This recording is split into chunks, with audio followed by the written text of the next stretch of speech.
Phone tapping కేసులో మరో కీలక పరిణామం చోటు చేసుకుంది. ట్యాపింగ్ ఇష్యూను బీజేపీ జాతీయ స్థాయి అంశంగా పరిగణిస్తోంది. గత ప్రభుత్వ హయాంలో కేంద్ర హోంశాఖ సహాయ మంత్రి బండి సంజయ్ ఫోన్ నే ఎక్కువసార్లు ట్యాప్ చేసిందని పోలీసులు నిర్ధారించారు. దీనికి సంబంధించిన ఆధారాలను కేంద్ర నిఘా వర్గాలు బండి సంజయ్ ముందు పెట్టాయి.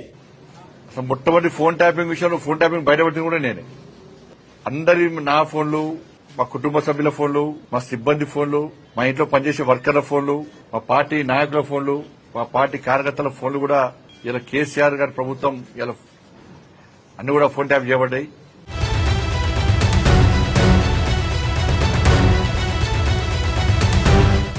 ఇక ఫోన్ ట్యాపింగ్ కేసులో సిట్ అధికారులకు బండి సంజయ్ సంచలన ఆధారాలు ఇచ్చేందుకు సిద్దమయ్యారు. ఇవాళ ఆయన సిట్ అధికారుల ఎదుట హాజరు కానున్నారు.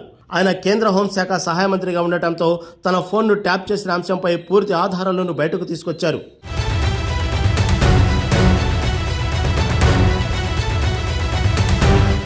కేంద్ర హోంశాఖ అధికారులు ట్యాపింగ్ అంశాలపై నైపుణ్యం ఉన్న వారిని హైదరాబాద్ కు పిలిపించారు. వారితో పాటు ఉమ్మడి ఏపీ, తెలంగాణకు చెందిన పలువురు పోలీసు ఉన్నతాధికారులను సైతం పిలిచి సమావేశం ఏర్పాటు చేశారు.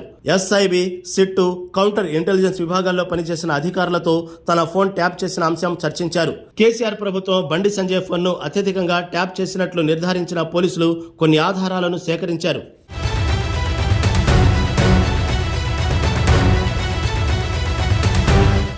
ఫోన్ ట్యాపింగ్ టెక్నికల్ ఎవిడెన్స్ ను బండి సంజయ్కి ఇచ్చారు. ఫోన్ ట్యాపింగ్ వ్యవహారంలో సిట్ ఎదుట హాజరవుతున్న తొలి కేంద్ర హోంశాఖ సహాయ మంత్రి బండి సంజయ్నే. తనతో పాటు తన కుటుంబ సభ్యుల ఫోన్లను ట్యాప్ చేశారని చాలాసార్లు ఆరోపించారు. ఇప్పుడు తన ఫోన్ ట్యాపింగ్ కు సంబంధించిన అనేక ఆధారాలను సిట్ విచారణ సందర్భంగా సమర్పించనున్నారు. అలాగే సిట్ అధికారులు కూడా బండి సంజయ్ ఫోన్ ట్యాప్ అయిన వివరాలను ఆయనకు చెప్పనున్నారు. ఈ ఫోన్ ట్యాపింగ్ వ్యవహారాన్ని బండి సంజయ్ కూడా సీరియస్ గా తీసుకున్నారు. అలా చేసే తనను పలుమార్లు అరెస్టు చేశారన్న ఆగ్రహం ఆయనలో ఉంది.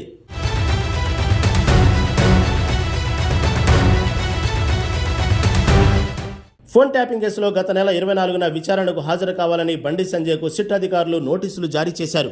పార్లమెంటు సమావేశాలు ఉన్న కారణంగా విచారణకు హాజరు కాలేనని బండి సంజయ్ సిట్కు సమాచారం అందించారు. ఈ క్రమంలో ముందస్తు అనుమతితో నేడు హాజరు కానున్నారు.